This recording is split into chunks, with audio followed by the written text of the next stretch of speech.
every single time, every 2 or 3 questions, look for potassium. 3.5 to 5.0. That's it. All right, good. But check it out again. None of that is relevant to anything that what we said, because it's all about the new drug. What new drug? Dig. That's it. And all they're saying is, well, they say afterwards, they say he reports improvement. Okay, that's fine. It says here, what's the initial response? So really, how does the Digoxin work?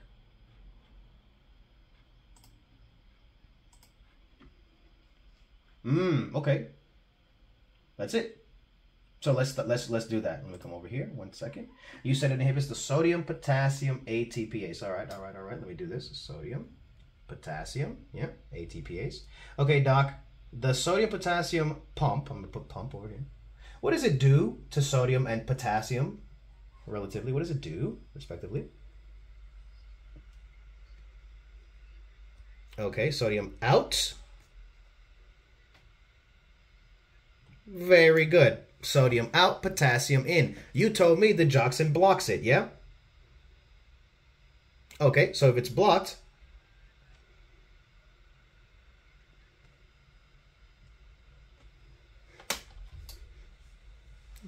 potassium out. That's right, which is one of the reasons why the Digoxin can lead to hyperkalemia. Oh, look at that. Makes perfect sense. See? Oh, would you look at that? Now, you told me that that's the mechanism of action. Yeah, that's the mechanism of action. It's inhibits sodium potassium pump. Very nice. Which of the following says literally what you just said? Start eliminating. Start eliminating. Which ones don't say anything even remotely close? E's gone.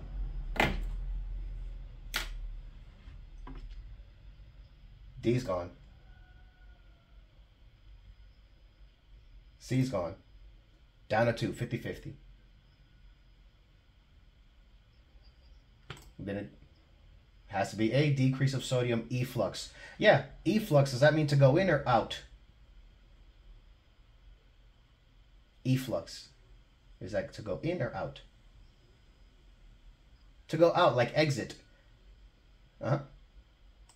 Perfect. Less out meaning more in, which is exactly what you just said. See? You see? Nice and simple. But somebody did mention calcium. And you're not wrong. You're not wrong for mentioning calcium, she said. But they said, what is the initial? Oh, that was tricky, huh? They say, yes, there is calcium, but what's the first thing that happens?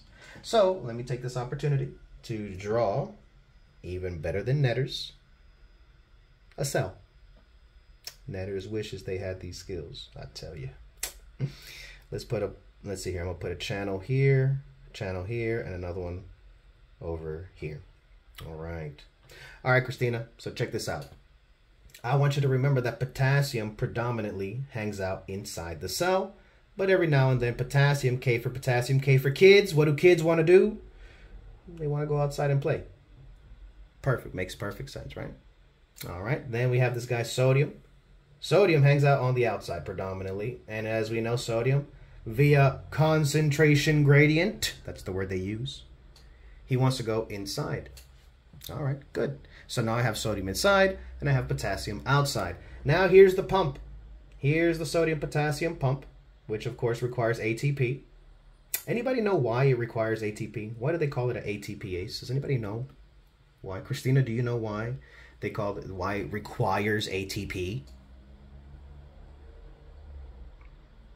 Thank you. It's going against the gradient. Have you ever tried to swim against waves on the beach? It's very difficult. You're not going to get anywhere far. See? It's rather easier when you swim with the wave. When you swim with the river, rather against the river.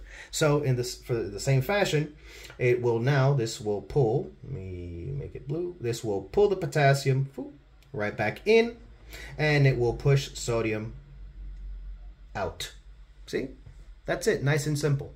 That's all it does. Sodium wants to go in, potassium is out. We say get out, and potassium come in. Okay? Make sense? Make sense? Now, what happens if I block that channel? Well, if it's blocked, As we said, sodium stays inside. Christina, what follows sodium? What's always behind sodium? Who is always behind sodium? Water. So we're going to have a little bit of water. Don't forget chloride, right? Chloride will follow, and therefore it'll pull water. I got chloride coming in. I got water coming in. That can lead to swelling and osmotic burst and cell death. And, oh, we don't need that. We don't have time for that. So, luckily for us, let me get that out the way. Oh, nice. So now, luckily for us, we have a calcium. Let's make that a different color. We have a calcium sodium exchanger. And this will exchange calcium for sodium. See that? And now, let's see here. My sodium will be on the outside. So over here, boop, boop. In exchange for calcium, which will now be on the inside. All right, Christina, here's my question to you. When calcium is inside of a cell, let's say this cell is a muscle. When calcium is inside of a muscle, what happens to the muscle? It contracts. Makes perfect sense as to why I give Digoxin, right? It helps contract the heart, right? But here's my question to you now. What if this tissue wasn't muscle? What if it was connective tissue, for example? Would it contract? So what would happen?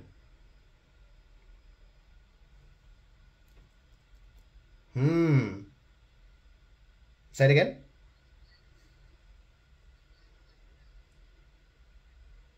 Well, not fibrosis, because we're talking about calcium.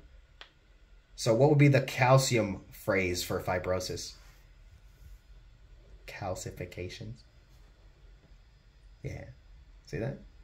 Very good. Now, the reason I mention this is because due to this fact that you now know, due to this, you understand why, although Digoxin is really, really good, it's really good at helping, it's not going to decrease mortality. It's good. It's going to help you. It'll symptomatically. But eventually, if you take too much of it, I have it understood that some of the calcium can accumulate within the AV node, and we don't want that. See? All right. Here's another connection, Christina. No. Sure. That's right.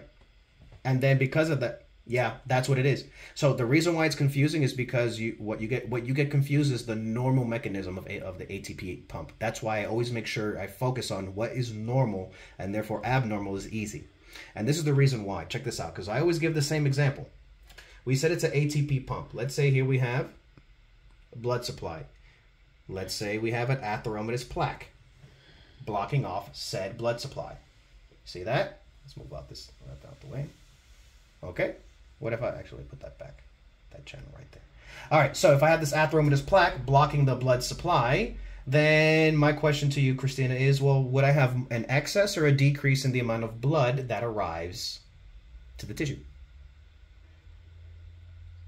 Right. Decrease. If I have less blood supply, what happens to the amount of ATP that arrives to the tissue?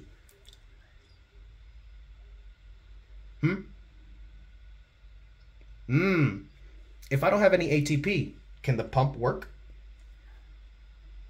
Interesting. If that pump doesn't work, then who stays inside the cell? Sodium. And who follows sodium? Water. The first sign of ischemia, first sign of inflammation, they say is swelling. Ta-da. Hey, really quick, when sodium, let's say forget water now, let's just look at electrolytes from the point of view of electrolytes and action potentials and just electricity. If sodium stays within the cell, is the cell more positive or less positive?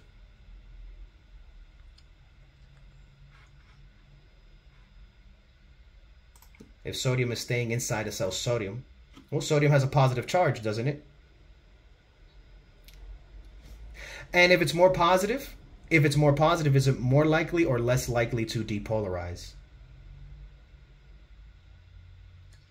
Oh, try again. Depolarization means to fire off. See that? So if sodium's inside, is it more or less likely to depolarize?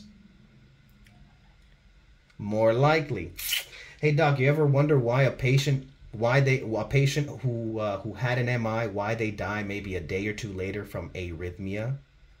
Which, by the way, arrhythmia, isn't that just like a spontaneous depolarization of the heart?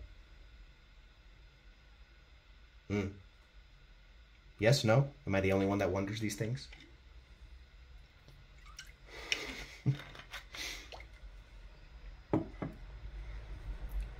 Exactly, and if the sodium stays inside, not only will water follow, but you also are more likely to depolarize. See? So you're more at risk of arrhythmias. Okay, but that's only if we're talking about the heart. Let's do this. What if all this right here that I have drawn, what if we're talking about the brain? And we have an atheromatous plaque, right? And there's no blood that goes to the brain. And the ATP pump doesn't work. And if the ATP pump doesn't work, can you explain to me now why patients who have a stroke eventually have seizures? You understand now why?